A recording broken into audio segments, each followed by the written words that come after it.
Hola, ¿qué tal amigos? Buenas noches, buenísimas noches. Una semana más, Deportivistas 100%. Búscanos en YouTube, búscanos en Facebook. Suscríbete a nuestro canal y todas las semanas verás programas como el de hoy. En Olímpica 39, Alfredo Vicenti. Aquí estamos, en un sitio en donde puedes venir con tus amigos a una reunión, a una celebración, a un cumpleaños, a hacernos una visita. La Olímpica 39, en Alfredo Vicenti, y empezamos Castellón 2, Deportivo 2, en tierra de nadie. A veces ya no sabes ni qué camisa ponerte. Hoy la llevo rosa, porque por no llevarla gris. No sé qué ha pasado, no sé qué es lo que pasa. Unas veces falla el VAR, otras veces falla el delantero, otras veces falla... No sabemos. Y las otras hierbas que las cabras no comen, todas las semanas nos mantienen ahí. Al pie de, efectivamente, 6 puntos del descenso, esto se va consumiendo y la soga va apretando. Con nosotros, y voy a dar paso a las presentaciones de hoy, tenemos a un ex jugador del Deportivo de La Coruña desde los 17 años, Michael. Hola, Michael. ¿Qué tal? Buenas noches. Buenas noches. Oye, gracias por venir, como siempre. Nada, gracias a vosotros por la invitación. Estaba viendo yo, efectivamente, el fútbol profesional desde los 17 años. Sí, fue la primera ficha profesional, fue aquí en el Fabril, cuando llegué con 17 años recién cumplidos de La Rosa, porque yo empecé allí en las categorías inferiores. Y a los 19 años a caballo entre el fútbol profesional y semiprofesional también. Sí, muchas vueltas que hemos dado ahí por el país, entre eso, lo que tú dices, fútbol profesional y semiprofesional en algunas ocasiones, pero bueno, unas cuantas vueltas hemos dado. Ahora hablamos de todo esto porque Michael, a mayores de ser exjugador del Deportivo de La Coruña, entre otros equipos, también es entrenador del Sporting de Vicente. Así es, ¿no? Sí, llevamos ahí casi 9 años, ya vivo allí. Te instalaste allí. Sí, me instalé porque además, bueno, es mi primer equipo como entrenador y es un sitio en el que estoy muy a gusto, que me trata muy bien y bueno, y que poco a poco vamos creciendo mucho, tanto en el aspecto personal como en el... Ahora hablaremos de eso. Un saludo a la gente del Vicente que nos esté viendo también. Y hablamos también esta noche con Masaro, socio deportivista. Hola, Masaro. Buenas noches. Masaro, prácticamente de la quinta de cuando el Inter de Milán, ¿no? La Juventus. Sí, no, fueron ¿sí? La mejor época, claro. La mejor época, ¿no? Estamos ahí. Yo empecé a ser socio con la promoción del Tenerife. Ah. Antes entraba con Luego de Fernando en propia meta. No, el gol de Rommel Fernández, ¿no te acuerdas? Empezamos... No, a ver, aquí se metió el gol de, efectivamente, creo que una promoción. Sí, 0-1 aquí. 0-1 aquí. Gol de Fernando, efectivamente, un balón en propia Rommel meta. Fernández, hay un remate. Lo comentaba un día, precisamente aquí, Augusto César Rendoiro, en uno de los programas, sí. Efectivamente, sí, ese día. Ahí, porque yo antes entraba con la entrada de niños, de especial de niños, bueno, todos. y mi padre, que era un todos. clásico. Bueno. Y después nos hicimos socios ese año, y ya fue cuando Lendoiro empezó con todo ya. Pues oye, muchísimas gracias también por venir aquí. Y como siempre tenemos con nosotros, como digo yo cariñosamente, porque es un hombre al que hay que tenerle cariño, porque nunca falla, porque siempre está aquí, es uno más de la casa, uno más del staff. Vino la primera vez y yo le dije, oye, loco, quiero que te quedes, quiero que me eches un cabo y quiero que estés conmigo. Juan José Lojo Fandiño, socio de oro, el que lleva los apuntes, como siempre. Buenas noches, Lojo. Buenas noches, como siempre también. Y como tú dices, dar la bienvenida a dos personas muy diferentes en mi apreciación. Michael es un referente, que ya hablaremos de su historia, es un referente profesional, de haberlo pasado también mal, Y qué voy a decir de Masaro. Masaro es para mí como de la familia. Es un chaval que lo es todo en el deporte, con los años, con lo guapo que es, ya lo veis, hace surf, hace fútbol y hace de todo. Y lo que yo sé además es que es un gran deportista.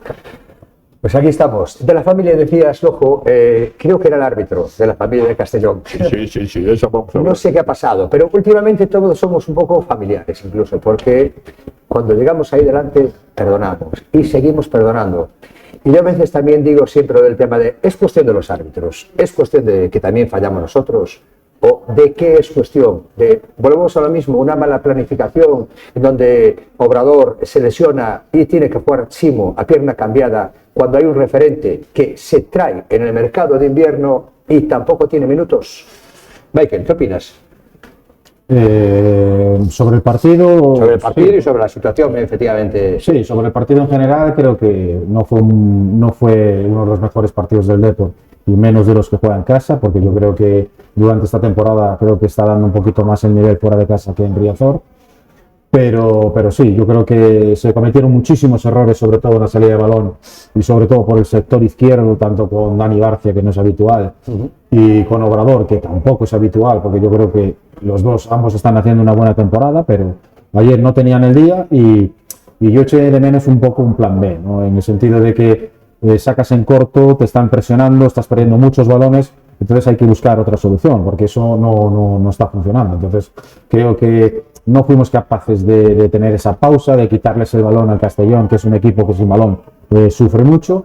Y bueno, tuvimos 2 ocasiones para incluso aumentar la distancia en el marcador, en los pies de Mella, que bueno, que desgraciadamente no pudo hacer gol en ninguna de ellas y yo creo que deberíamos de estar contentos con el empate, porque sí que es cierto que a pesar de que el primer gol del Castellón es un error clamoroso del árbitro no haber ido al VAR y ver esa falta clarísima a Mella, pero bueno, yo creo que podemos estar contentos con el punto, porque creo que el Castellón, sin hacer su mejor partido, creo que fue superior al Depor. Somos demasiado nobles, somos demasiado buenos, somos demasiado primos, tontos, o como queramos llamar, o qué realmente es lo que suele estar pasando. Es decir, no hacemos faltas y cuando nos hace alguna, el equipo se queda quieto, no va a protestar, no se come el árbitro. E influye también, efectivamente, eso en la sangre que se le puede echar el partido pasado. Pero es históricamente. El Deportivo históricamente nunca supo jugar el otro fútbol, ¿no? Que le decimos. Siempre fue un equipo que jugó al fútbol, que tocó bien la pelota, y las faltas siempre o las hacíamos mal. La primera tarjeta siempre en Riazor es para nosotros, o el 80%, eso es un clásico, y no nos dedicamos a eso. Nosotros, el fútbol de Coruña, nos gusta ver fútbol, no nos gusta un equipo tipo Getafe, tipo tal. Aquí el año que menos gente fue a Riazor fue con Caparrós. Se jugaba a ver si se ganaba, a un balón parado, a tal, y era un desastre. Yo dejé de ir muchos partidos a ver el Deportivo, que es lo que mi pasión. Y eso, aquí a la gente le gusta el fútbol, o sea, el fútbol de toque. Tuvimos una época de la leche, pero ahora, lo que dice Michael, falló la conexión, Soriano no fue su mejor partido tampoco, Obrador me extrañó muchísimo, que no tuvo esa regularidad. Y bueno, oye, son partidos que se pudo hacer más. Hablando de, efectivamente, tú que llevas tantos yendo al fútbol y eres el más veterano, papá aquí de todos, ¿qué opinas? Y dímelo de verdad, con la mano en ese corazón deportivista que tienes. Dime qué es lo que opinas realmente de la situación de, efectivamente, se lesiona Obrador y habiendo un fichaje de invierno como ha venido, que se haga pierna. ¿Qué está pasando? ¿Qué crees que puede estar pasando? Porque se supone que era el relevo natural, ¿no? Yo creo que todos tenemos la misma idea en la cabeza, que en el mercado de invierno lo que queda para fichar no es lo que mejor resulta en el campo. Yo todavía me pregunto para qué se ha fichado. Yo lo he visto jugar ayer. Tengo que decirle a un entrenador que vosotros entrenáis y hacéis entrenamientos en el Deportivo en Abegondo. El entrenador sabe cómo están los jugadores. Sí, claro, pero en el campo, yo este número 2 no le he visto absolutamente nada. El lateral izquierdo que han traído, lo vimos jugar 5 minutos, no le he visto absolutamente nada. Y el delantero centro, que es el que más me parece a mí que puede dar juego, pues bueno, marcó 2 goles, pero tampoco es una cosa de otro mundo. El lateral... Pero voy a seguir, pero es que como dice mi amigo Marsaro, y también lo dice Michael, es que no se genera. Estadísticas. El Deportivo sigue con lo mismo. Discrepo un poco de ti. Jugar al fútbol, bien, en mi opinión, no es hacer más pases. Nosotros el Deportivo ha tenido el valor en su poder 286 veces, o sea, hizo 286 pases. Frente al contrario, hizo 215. El Deportivo ha tirado 5 veces a gol, el contrario 16. O sea, En cuanto a las faltas, quiero recordar cuando yo era joven que había un premio que era el premio a la afición que mejor se portaba y el club que menos faltas hacía. Yo sigo defendiendo que la mejor afición que hay en España es la nuestra. Ajá, sí, por supuesto. Y el equipo que menos faltas hace sigue siendo el Deportivo de La Coruña. Entonces, no veo, me preguntas qué puede fallar. Para mí ha fallado la dirección técnica, y lo sigo diciendo siempre. La dirección deportiva, quiero decir. Siempre, siempre. Para mí, siempre. Y mientras no juguemos de una forma distinta, mientras no tengamos ese plan B que tú dices, es que vamos a estar perdidos. ¿A qué jugamos? Si nos fallan dos hombres que creemos en ellos, como es Mario Soriano, que es el que mueve un poco el equipo, ayer faltaba también Villares, o sea, no hay planes. Más allá de todo el tema de Villares, más allá efectivamente de que falte gente dentro de un equipo, también hay algo que me está sorprendiendo, ¿no? Es la llegada de Diego Gómez, creo que es, ¿no? Y los pocos minutos también que está teniendo. Es decir, no me gusta nunca crucificar a jugadores, ni tengo nada en contra de los jugadores, ¿no?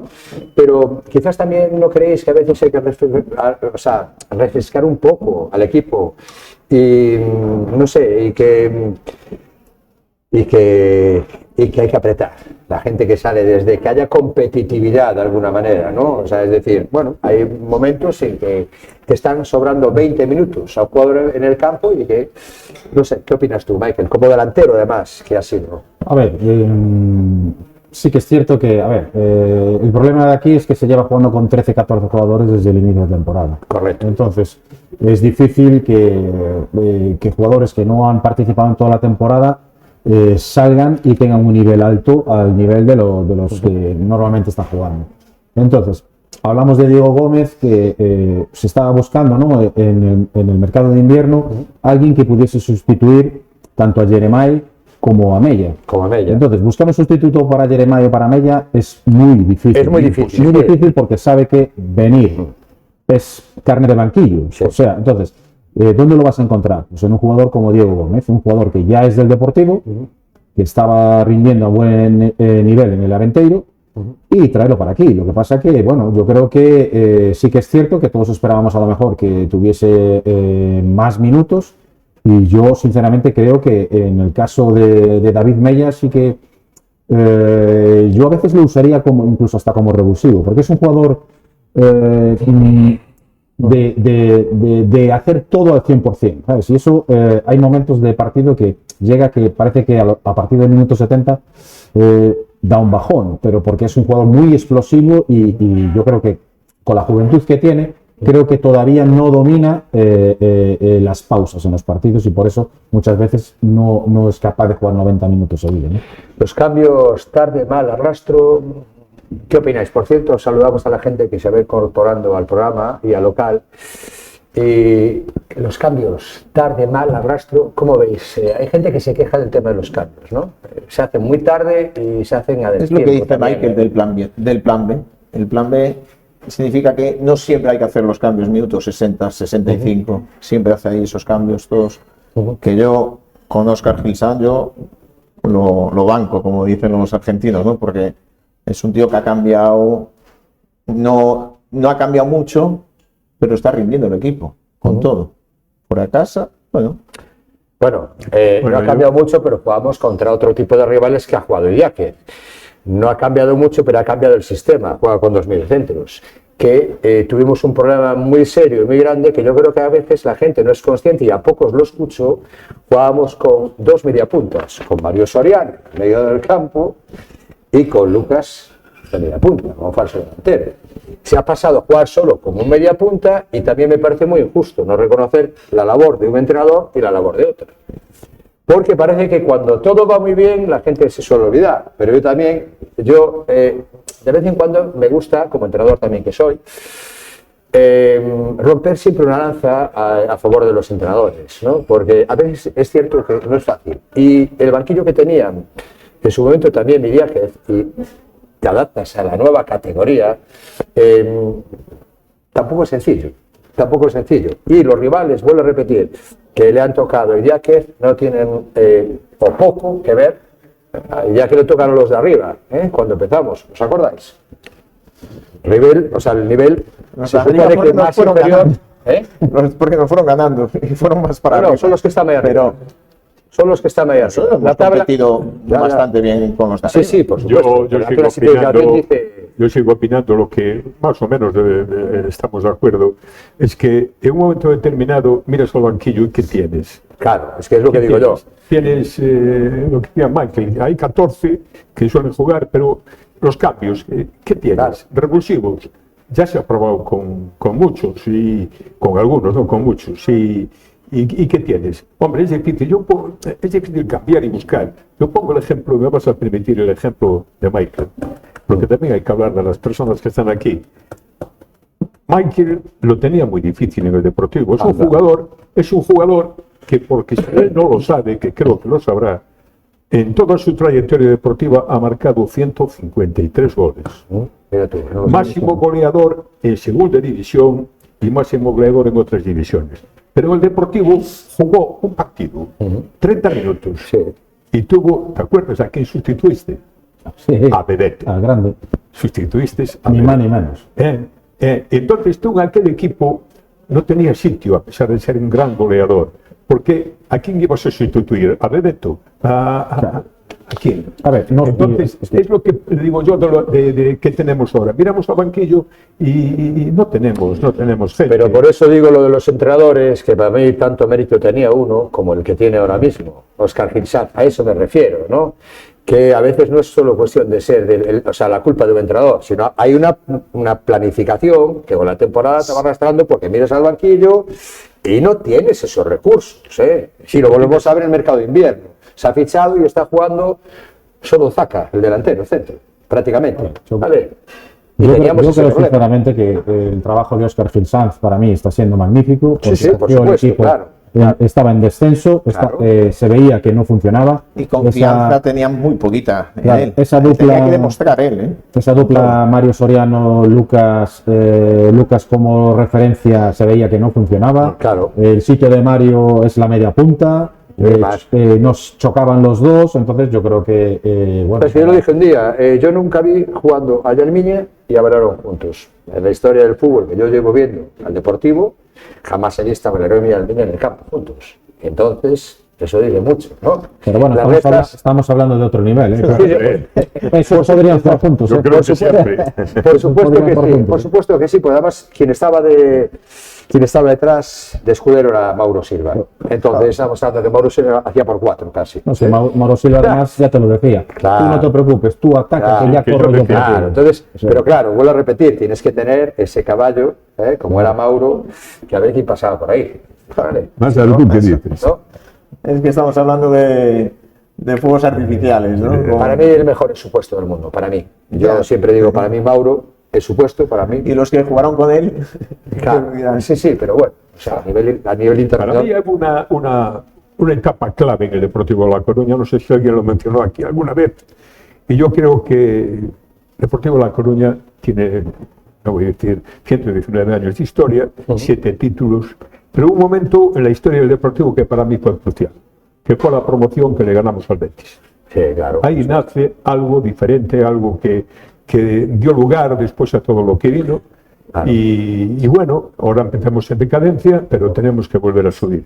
Pero a mí me interesa mucho algo que leí sobre Marquí. Bueno, este señor que está aquí jugó nada más y nada menos que en 11 equipos, que yo recuerde. Como Que mínimo. recorrió Lorca, Tenerife, Tarrasa. Getafe, yo qué Contaba como sé. mínimo, yo contaba 14 casi. hablamos no antes, sé, no digo, Toledo también, ¿no? Pero hay una Toledo cosa, también, sí. hay una cosa que me llamó poderosamente la atención.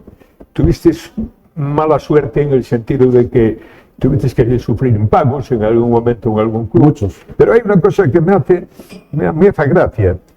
Hiciste jugador profesional. ¿Cómo? Jugador profesional. Sí. Y tenías contigo a Deus, a Dani Mayo, David, Zaira, Viqueira, y dices tú, no digo Sí. yo era jugador profesional porque lo ponía en papel. Yo era de los peor pagados, 130.000 pesetas.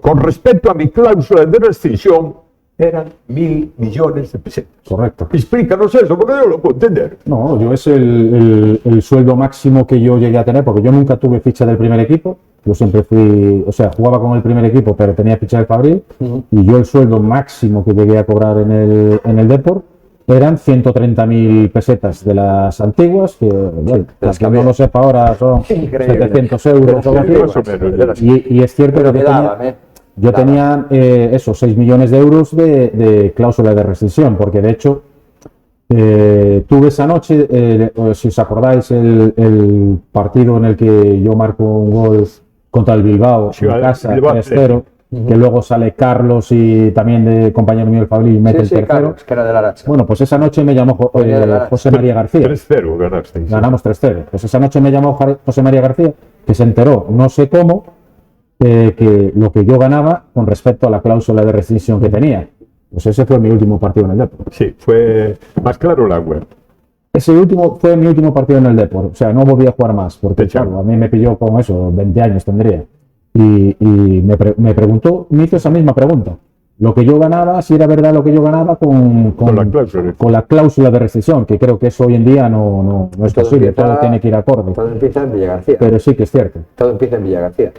Villagarcía es donde empiezo, en las escuelas inferiores de Hay otra cosa que también me choca, me llama la atención, porque en las historias de las gentes que me hablamos de Basaro, aparte del Deportivo, fichas en el Eibar. Fichas en el Eibar y duras allí nada. Estás bien enterado. Porque un señor te dijo que estaba muy gordo. Sí, que estaba gordo y que parecía un obrero. Sí. Sí, bueno, es que, bueno, Blas Tiarreta yo creo que ya es conocido en todo el mundo del fútbol. Iba a entrenar con el Gara, con el periódico Gara debajo del brazo. O sea que, bueno, eso ya te lo dice todo, ¿no? Pero sí que es cierto que yo firmé en el Xeré Deportivo con la condición de irme, estaba en segunda B, con la condición de irme cedido un año, el primer año, a segunda división. Y me apareció la oportunidad de Eibar. Y bueno, ¿qué pasa? Que yo tenía una rotura de fibras. Pero que lo sabía el presidente. Claro, el presidente lo sabía, y el director deportivo. Pero no pasa nada, era una rotura de fibras. En 3 semanas está curado. Vale, pues yo me presento allí el primer día y bueno, hablo con el preparador físico, le digo que tengo esa rotura y tal. Y bueno, los primeros ya desplantes son mandarme a correr, o supuestamente en Vasco. Yo recién llegado a Eibar, pues como comprenderás, te mató el apellido a ti. De Vasco poco, ¿sabes? Entonces yo le decía, por favor, dímelo en castellano, porque de momento no entiendo, ¿no? Pero no solo fue ese primer desplante, sino alguno más. Entonces un día, el segundo día creo que fue, se me acerca y me dice, es que, oiga, si llego a saber que usted está lesionado, no lo hubiese fichado. Y le dije yo, pues su presidente y su director deportivo sí lo sabía. Es más, usted no está gordo, parece un obrero. A las 2 o así le quiero ver en la comida del equipo en el hotel. Y automáticamente yo me fui al vestuario, me cambié, no pasé ni por el hotel. Automáticamente fui a una agencia de viajes y le dije, mira, dame el primer billete que haya para Jerez de la Frontera. Y lo cogí al día siguiente, o sea, ya ni fui, cogí el avión, me presenté en Jerez de la Frontera y le dije, mira, me pasó esto con el Eibar, o sea, yo allí me voy a jugar, rescindir contrato como queráis, pero esas faltas de respeto yo no las hago, tampoco las quiero. Entonces, como tenía 3 años de contrato en Xerez, allí, que nos fuimos Viqueira y yo para allí, y jugué allí en Viqueira, o sea, con Viqueira jugué ese año, me recuperé de la lesión e incluso llegamos a jugar. ¿Qué historias que hay entre la gente que traes aquí? Porque Basaro también tiene su historia. Basaro, que yo recuerde, no pasó de las categorías de cerca, Aicende, Malpica, Sada, alguna lesión también tuviste. Pero lo pasé muy bien, joder. Lo pasaste bien. Sí, hombre, eso. Al final todo se compensa. Nunca te ofrecieron jugar en el Fabril. Bueno, una cosa tengo que decir, no sé si lo sabéis. Este señor que está aquí, su padre jugó de portero en el Fabril. Rey, ¿no? Sí, Rey. Chacho, pero era conocido por Rey. No, Chacho era otro. Chacho era delantero, pero otro grande. Pero sí.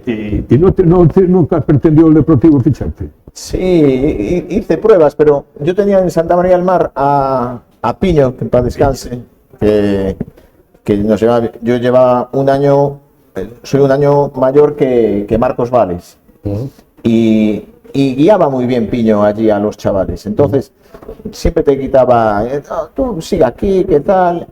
Y realmente él sabía, si ibas a salir adelante, sabía perfectamente los que iban a salir adelante un poquito y los que no. Entonces, te dejabas llevar con él y él me llevó a Meicende después y yo seguí mi camino por la calidad que tenía. También es la realidad, ¿no? Marcos Valles tenía otra calidad, entrenaba en verano cuando en esa época chavales de 13, 14 años no entrenaban nada, él seguía entrenando con el padre, con Pepe Valles. El padre, claro, es que date cuenta de que sí. Y al final el tío sacó de repente con 14, 15 años sacó un físico tremendo y ya hizo su carrera. Era una época que se tenía que ir, la cantera se tenía que ir de aquí. Ese es el problema también. Ahí era muy duro triunfar aquí, la cantera. Ahora, ¿qué es lo que pasa en todos los equipos? Cuando hay necesidades... Además coincidió, cuando nosotros debutábamos en el Depor, coincidió que se implantó la ley Bosman, la apertura de fronteras en fútbol. Entonces, claro, si Bebeto el primer año, al siguiente, claro, fichas a Madar, Bonicel, internacional con Francia, Luisao internacional con Brasil, Renaldo internacional con Brasil, y luego hayan triunfado. Era una mezcla, ¿no? Entre Rivaldo y Bebeto. Sí. No, el Endoiro quería ¿cómo se llama? La pierna derecha de Rivaldo. No, o sea, yo sé que Renaldo es cierto que luego jugó en Las Palmas y es una persona excelente, tuvo muy mala suerte porque tuvo... a lo mejor la gente no lo sabe, pero tuvo muchos problemas personales y graves, y eso al final influye, pero sí que es cierto que, claro, llegar a Coruña y ponerte el listón tú mismo tan alto le perjudicó. Oye, una pregunta, como entrenador, todos los que has tenido, ¿con quién te quedarías? De todos los entrenadores que he tenido. Sí, con todos los entrenadores, a nivel profesional. Buena pregunta esa, sí. Ya no solo a nivel profesional, sino semiprofesional, como amigo incluso, pero sobre todo como padre, como, ¿sabes? Estas cosas que tenías un problema y esa persona que tenías cercana, es decir, pues yo me voy a quedar con este, porque tenía este problema o lo que fuese, y a la hora que fuese, estaba ahí. Joder, con Blas Tiarreta, coño. Quiso tener mucha confianza conmigo, pero yo con él no. Te invito a comer, coño. Sí, bueno, Bernard Schuster también tuviste las tuyas, ¿eh? Bert Schuster sí que es cierto que me gustó como... No, pero espera un momento. Me gustó como entrenador. ¿Con cuál te quedarías? Después hablo de lo de... ¿Con cuál me quedaría? Sí, porque después se nos va... Sería complicado, porque a ver, yo es cierto que tuve buenos entrenadores e incluso hay uno que en el aspecto personal sí que es mucho más cercano, pero en cambio no tiene la fama de ser buen entrenador, pero en cambio sabe mucho de fútbol, sabe mucho de la vida, ¿vale? Que es Juan Manuel Lillo. Claro. Que es hoy en día es el segundo entrenador de Pep Guardiola en el City. Sí. Y es una persona íntimos amigos, además, mano derecha de Guardiola, siempre. Sí, de hecho cuando a mí me entrenó en Tarrasa, y bueno, yo de hecho conozco a Guardiola por eso, por estar 2 meses y pico entrenando con nosotros allí antes de irse a jugar a Qatar, que es donde estaba jugando, pues venía 2 meses a hacer la pretemporada, a entrenar con nosotros, y de ahí la relación. Pero es un entrenador que sabe muchísimo de fútbol, pero sí que es cierto que... Mike, y la forma de hablar de él, de explicaros las cosas, era un poco especial, ¿no? Sí, es cierto. Era muy es cierto. Usa demasiados tecnicismos, a lo mejor, y es cierto que hay veces que habla que, cuidado, hay que tener un nivel para llegar ahí y entender, ¿no? Pero sí que es cierto que al final... es cercano, habla las cosas muchas veces de una forma clara y directa, que lo entiendes, y ya no solo a nivel futbolístico, sino a nivel personal, lo que es de la vida en sí, dice muchas verdades, que al final luego con los años lo...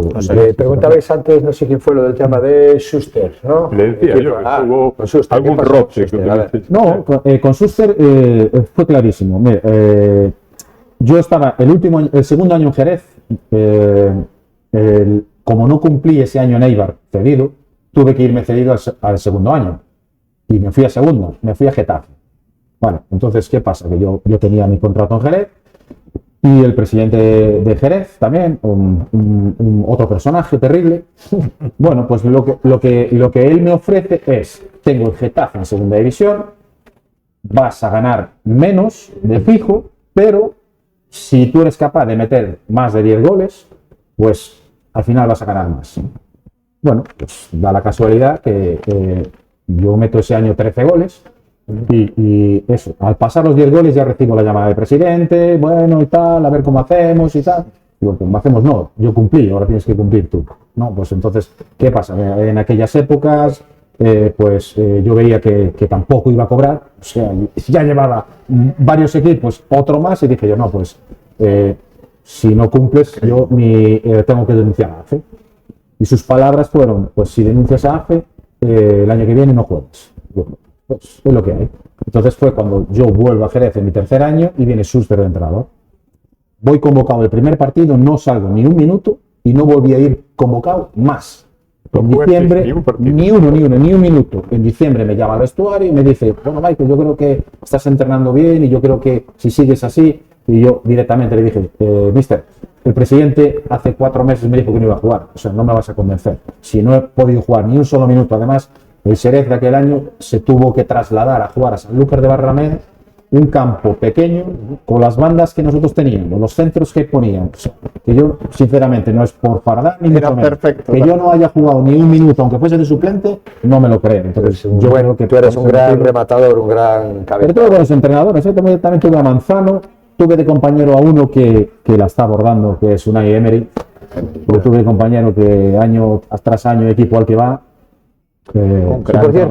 Y por cierto, tú, a ver, háblanos un poco del Micende, eso que hablábamos al principio. ¿Cómo va ese? A ver, cuéntanos. Por cierto, el club, el Micende, categorías, cuántas, tal, este tipo de cosas. Háblanos un poquitín de la que vienes, pues. Yo llegué al Micende y bueno, yo vi unas posibilidades enormes porque es un club que está cerca de Arteixo, cerca de Coruña, con 2 campos que aunque no son en propiedad, pertenecen al concello, pero el Sporting Micende tiene disponibilidad absoluta de los 2 campos. Entonces me daba mucha pena que yo cuando llegué estaba el Modesto A, un juvenil y un cadete. O sea, no había más categorías inferiores. Entonces yo de la mano de Jesús, el presidente, y de Xelo, les hablé un día de intentar recuperar el fútbol base, porque era una pena, ¿no? Que un club que siempre tuvo fútbol base lo hubiesen dejado de hacer, ¿no? Entonces nos pusimos manos a la obra y con la ayuda de gente que entró en el club posteriormente, pues ahora tenemos prácticamente 3 equipos por categoría. Fuimos capaces hace 2 años de hacer por primera vez el fútbol femenino. Que también juvenil C, me dijeron, ¿no? Tenemos de todo. Ahora mismo juvenil. Sí, ahora mismo tenemos 3 equipos por categoría. Yo había estado con él, en el Vicente, con el juvenil B, y el otro día me encuentro un chico por la calle y dice, no, fulanito está en el juvenil C castigado. Pero ¿cómo juvenil C? Sí. Habéis crecido una burrada, vamos. Claro, a ver, mi intención desde el principio era hacer 2 equipos por categoría. Pero bueno, yo dejé la coordinación por temas laborales porque no tenía tiempo. No te da la vida. Y al final aparecieron tantos niños y están tan a gusto porque tenemos una diferencia con otros equipos, afortunadamente para nosotros, que los niños siempre entrenan en el mismo sitio. Siempre tienen mínimo medio campo para entrenar, que eso para mí me parece grande, muy importante, tanto para mí como para los entrenadores. Sí. Y poco a poco hemos ido creciendo un montón y bueno, mi equipo, pues el único objetivo que me queda por cumplir en el Micende, desde que he llegado, es el ascenso preferente, porque sé que es muy difícil, porque creo que recordar... Haríais historia. Por eso nosotros nos quedamos en primera regional. Claro, que el Micende pues con 80, nunca estuvo... Con 80 puntos nos quedamos fuera, ascendió Malpica y Bergantiño. Es el único objetivo que me queda, sé que es difícil porque nunca estuvo en preferente, entonces... Nunca seremos favoritos, pero sí que es cierto que este año el objetivo era estar entre los 3 primeros, pero bueno, desgraciadamente tuvimos que cambiar el objetivo a mitad de temporada. Y hablando de objetivos, y os fichan muchos chavales. Cada año os fichan categorías superiores. Sí, siempre ves. Se ponen en los últimos años 4 jugadores albetanzos y bueno. Hablando de objetivos y volviendo al deportivo, yo me atrevo a preguntaros, yo por lo menos sé, ¿tú qué crees? ¿Playoff o mantenerse? ¿Playoff o mantenerse? O sea, yo lo tengo claro. No como expectativa, no como, porque yo diría el Deportivo campeón. Es que mañana me hace una entrevista Canal Plus a mí, y entonces me van a preguntar esto. Bueno, el Deportivo... Yo lo tengo claro desde pretemporada. Para mí el objetivo son 50 puntos, o sea, la permanencia, porque Yo he jugado en esta categoría y sé cómo es. O sea, he jugado 8 años en la categoría. Independientemente de todo el presupuesto que puedas tener, yo creo que esta categoría es la más igualada de todas. Y con los equipos que hay. Claro, o sea, yo he jugado en segunda con el Atlético de Madrid, con un presupuesto que triplicaba seguramente al segundo, y ese primer año que descendió no fue capaz de ascender. Entonces, llevamos 4 años en Primera Federación, es el regreso al fútbol profesional. Calma. No sé si hay que ponerse un plazo de 4 años, como decía la directiva, pero el primer año sí que es asentamiento en la categoría y a partir de ahí ser ambiciosos. Yo 4 años no, pero sí es cierto de que tal y como se han hecho las cosas este año, que acabe la temporada pronto. ¿Por qué dices Es 50 decir, que puntos? acabe la temporada pronto, nos salvamos y se acabó. Porque sí es cierto que te puedes meter, ojo, te salen 3 o 4 partidos buenos y casualmente te metes ahí. Pero tú crees que realmente volvemos a lo mismo, con el banquillo que tenemos y cuando te toquen los de arriba, hombre, igual. Pero vamos, eso sería... Yo estuve haciendo un cálculo teórico. A mí me gusta mucho la estadística, por mi profesión también. Entonces estuve haciendo un cálculo y, coño, me salen 50 puntos. Es que 50... Que coincido contigo. Ya. Claro, es que la experiencia... que ojo, que descendimos con mayor puntuación en primera y con mayor puntuación en segunda. Cuando Sí, lo sí. teníamos, que esa es otra, que a nosotros siempre nos La pasa. experiencia, Salimos con más de puntos los y también años que fuimos jugué campeones. y lo que vi posteriormente es eso, que normalmente alcanzar la cifra de 50 puntos es la que te da la salvación. Estamos a 9, estamos a 9. Claro, la diferencia es que los 3 últimos este año están muy descolgados. desahuciados. Sí, Entonces, descolgados. es posible que a lo mejor 49 igual sea capaz de darte la ¿Y tú qué salvación. dices? El último está sumando. A ver, Yo pienso igual, es que no hay equipo para más. Otra cosa es que haya una casualidad como le pasó a otros equipos, pero en este caso tenemos 13 jugadores, no tenemos más. Ahí tenemos al Mirandés ahí golpeando. Yo recuerdo a Arsenio cuando miraba el banquillo y tenía a Batrovic y a todos estos y Ya, decía, ¿qué vas a hacer? está claro. El año una vez lo metió de titular, porque la gente quería que jugase ese tío, que no lo conocía nadie. Y lo puso ahí y lo sacó a los 30 minutos o algo para que vieran lo que había. Y ahora es igual. No hay... ascendimos con más puntos, descendimos con más puntos y este domingo jugamos contra el último, contra el Cartagena, ganar sí o sí, y ya con esto prácticamente nos vamos a ir marchando, ¿eh? Pero ganar o ganar, no, se supone, Pero es lo que porque dice si no Michael. ganamos, Es muy cuidado, igualado todo. ¿Cuántas veces escuchamos la Claro, frase ya, de, que perdimos contra el último? es que ya, Mira, ha ganado pero, con es, el pero es que vamos, que no sea el quinto. es que vamos, no sé. Oye, por cierto, ¿sabéis a dónde vamos a ir ahora, no, Michael? Hombre, yo espero que ya que me invitasteis que vayamos al Bocatín, A ¿no? Bocatín, ¿no? ¿Tú qué opinas, ¿Cómo se come en Bocatín? ¿Qué te gusta de Bocatín, Hombre, a Martín? mí el embutido se sale. Hay que ir a tomar el Yo embutido. las empanaditas. Tú las empanadas, ¿no? ¿Y tú Yo qué? combinarlo con el quesito y el pan, maravilloso. Pues mira, os voy a decir una cosa. Primero, yo normalmente algún fin de semana con otro también paro en el antiguo. Otro de los locales que tenemos que son, sponsors de aquí, que se come también, os lo recomiendo. Pero hoy y ahora nos vamos a ir a Bocatín. A Bocatín. Esperando realmente poder ganar el domingo y, por el amor de Dios, que no suframos tanto. Muchísimas gracias a todos. Y- buenísimas noches, Michael. Muchas gracias. gracias a vosotros. Muchísimas gracias, Masaro. Muchas gracias. Gracias a vosotros. Lojo y, Y sobre todo, Forza Depor. Otra vez.